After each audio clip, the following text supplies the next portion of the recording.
December 15 పౌర్ణమి ఇక పట్టిందల్లా బంగారమే 7 తరాల ఐశ్వర్యం కలుగును. ఓం నమశ్శివాయ. అందరికీ నమస్కారం. మార్గశిర మాసంలో వచ్చే పౌర్ణమిని మార్గశిర పౌర్ణమి అని అంటారు. డిసెంబర్ 15వ తేదీన ఆదివారం నాడు పౌర్ణమి తిథి ఏర్పడింది. అయితే ఈ నెలలో వచ్చే పౌర్ణమి చాలా విశిష్టమైనది. ఎందుకంటే ఈ 2024 సంవత్సరంలో ఇదే చివరి పౌర్ణమి. ఈ చివరి పౌర్ణమి రోజున చాలా శక్తివంతమైన రవి మృగయోగం ఏర్పడబోతోంది. ఈ యోగం అత్యంత శుభదాయకమైనది.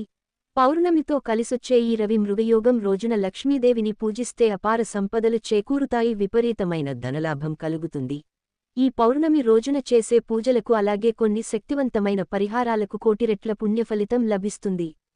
కాబట్టి ఈ నెల డిసెంబర్ 15వ తేదీన మార్గశిర పౌర్ణమి రోజున ఇంట్లో ఎలా పూజ చేయాలి, పాటించాల్సిన నియమాలు ఏమిటి, అలాగే శక్తివంతమైన పరిహారాల గురించి ఈ వీడియోలో తెలుసుకుందాం.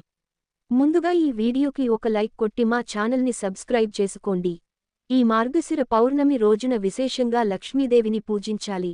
ఎందుకంటే ఈ శక్తివంతమైన పౌర్ణమి నాడు వైకుంఠంలో ఉన్న లక్ష్మీదేవి భూమిపైకి వస్తుందని నమ్మకం. కాబట్టి మార్గశిర పౌర్ణమి రోజున ఎవరైతే లక్ష్మీదేవిని భక్తి శ్రద్ధలతో పూజిస్తారో అలాంటి ఇళ్లలో లక్ష్మీదేవి తిష్ట వేసుకుని కూర్చుంటుంది. మీ ఇంట్లో డబ్బు కష్టాలు లేకుండా విలాసవంతమైన జీవితాన్ని గడుపుతారు. ఆదివారంతో కలిసొచ్చే పౌర్ణమి చాలా శక్తివంతమైనది. కాబట్టి ఈ పౌర్ణమి రోజున ప్రతి ఒక్కరూ ఖచ్చితంగా ఇంట్లో పూజ చేసుకోండి. లక్ష్మీ కటాక్షం తప్పక సిద్ధిస్తుంది. డిసెంబర్ 15 ఆదివారం నాడు స్త్రీలు ఉదయాన్నే నిద్రలేచి ఇల్లంతా శుభ్రం చేసుకుని తలస్నానం చేసి ఇంట్లో పూజ చేసుకోవాలి. విశేషంగా ఈ పౌర్ణమి రోజున ఇంటి గడపలకు పసుపు రాసి కుంకుమ బొట్లు పెట్టి అలంకరించుకోవాలి. ఈ పౌర్ణమి రోజున ఏ స్త్రీ అయితే ఇంటి గడపలకు పసుపు రాసి కుంకుమ బొట్లు పెడుతుందో అలాంటి స్త్రీలకు నిండు సౌభాగ్యం లభిస్తుంది. ఇంటి ఆదాయం కూడా పెరుగుతుంది. పూజగది ముందు అష్టదళ ముగ్గు వేసి లక్ష్మీ పూజను ప్రారంభించాలి. ముందుగా లక్ష్మీదేవి చిత్రపటాన్ని శుభ్రం చేసి లక్ష్మీదేవికి గంధం బొట్లు పెట్టి గులాబీ పూలతో అలంకరించాలి. ఎర్ర గులాబీ పూలతో లక్ష్మీదేవిని పూజిస్తే కుబేర రాజయోగం కలుగుతుంది. లక్ష్మీదేవి పూజలో నైవేద్యంగా ఒక చిన్న బెల్లం ముక్కను నివేదించాలి. చివరగా లక్ష్మీదేవికి హారతి ఇచ్చి ధూపం సమర్పించి లక్ష్మీదేవికి నమస్కారం చేసుకోండి. ఈ విధంగా ఉదయం పూజ చేసి సాయంత్రం 6 గంటల సమయంలో ఇంటి గుమ్మం ముందు 2 దీపాలు వెలిగించండి. ఈ మార్గశిర పౌర్ణమి నాడు రాత్రి సమయంలో చంద్రుడిని తప్పకుండా చూడాలి. ఇలా చంద్రుడిని చూసేటప్పుడు మీ మనసులో ఏదైనా కోరుకుంటే మీ కోరికలు ఖచ్చితంగా నెరవేరుతాయి. లక్ష్మీదేవికి అత్యంత ఇష్టమైన వాటిలో రాళ్ల ఉప్పు ఒకటి. కాబట్టి ఈ పౌర్ణమి రోజున రాళ్ల ఉప్పును కొని మీ ఇంటికి తెచ్చుకుంటే ఆ ఉప్పుతో పాటుగా లక్ష్మీదేవి కూడా మీ ఇంట్లోకి నడిచొస్తుందని నమ్మకం. అలాగే ఈ పౌర్ణమి రోజున ఒక ఎర్రని వస్త్రం తీసుకుని అందులో కొంచెం రాళ్లుప్పు వేసే మూటలాగా కట్టి ఈ ఉప్పు మూటని మీ గుమ్మం ముందు వేలాడదీయండి. మీ ఇంటికున్న నరదిష్టి మొత్తం తొలగిపోయి కుటుంబంలో ఇలాంటి సమస్యలు లేకుండా ఉంటాయి. ఈ పౌర్ణమి రోజున రాత్రి సమయంలో లక్ష్మీదేవి ఇంటి గుమ్మం ముందుకు వస్తుందట. కాబట్టి ఈ పౌర్ణమి నాడు రాత్రి నిద్రపోయే ముందు ఇంటి ముందు శుభ్రం చేసి అష్టదళ ముగ్గును వేయండి.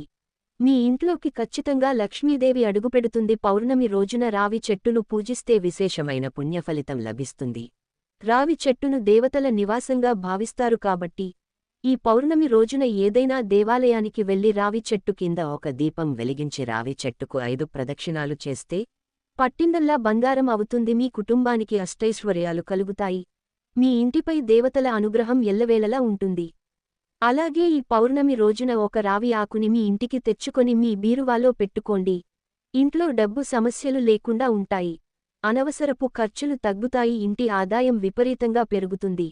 పౌర్ణమి రోజున నదీ స్నానం చేస్తే సర్వపాపాలన్నీ తొలగిపోయి జన్మజన్మల అదృష్టం కలుగుతుంది.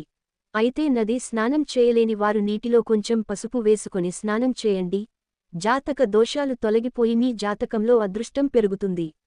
అలాగే ఈ పౌర్ణమి రోజున ప్రతి ఒక్కరూ మీ ఇంటి ప్రధాన తలుపు మీద గాంధంతో స్వస్తిక్ గుర్తును గీయండి.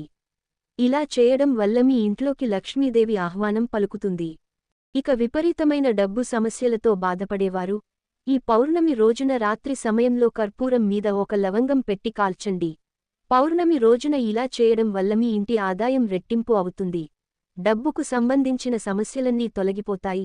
అలాగే ఈ మార్గశిర పౌర్ణమి రోజున ఒక చిన్న లక్ష్మీదేవి ఫోటోను మీ బీరువాలో పెట్టుకోండి. మీ ఇంట్లో ఉన్న ధనం రెండింతలు అవుతుంది.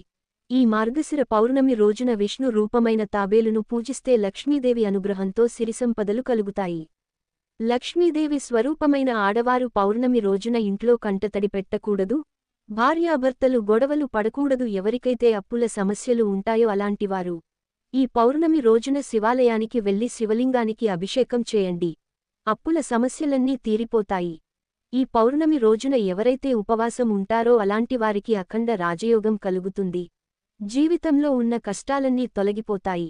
మీ ఇంట్లో ఆదాయానికి మించిన ఖర్చులు ఉంటే ఈ పౌర్ణమి రోజున సాయంత్రం సమయంలో మీ కాలికి నల్ల దారం కట్టుకోండి. ఇంట్లో ఆర్థిక సమస్యలు ఉండవు. అలాగే మీ ఇంటికి అదృష్టం కలిసొస్తుంది. పౌర్ణమి రోజున ఇంటిని మురికిగా ఉంచకూడదు. ఇల్లు అశుభ్రంగా ఉంటే మీ ఇంట్లో కష్టాలు ఏర్పడతాయి. కాబట్టి ప్రతి పౌర్ణమి రోజున మీ ఇంటిని శుభ్రంగా ఉంచుకోవాలి. ముఖ్యంగా ఈ మార్గశిర పౌర్ణమి రోజున విష్ణు సహస్రనామాలు అలాగే గాయత్రీ మంత్రాన్ని పఠించండి. ఆకస్మిక ధనప్రాప్తి కలుగుతుంది. మరీ ముఖ్యంగా ఈ పౌర్ణమి నాడు సత్యనారాయణ స్వామి వ్రత కథను వింటే లక్ష్మీదేవి సంతోషించి తన భక్తులపై కనక వర్షాన్ని కురిపిస్తుంది. ఈ మార్గశిర పౌర్ణమి రోజున పేదలకు దానధర్మాలు చేస్తే కోటి రెట్ల పుణ్యం లభిస్తుంది. ఈ వీడియో కనుక మీకు నచ్చినట్లయితే లైక్ చేసి మీ ఫ్రెండ్స్కి షేర్ చేయండి.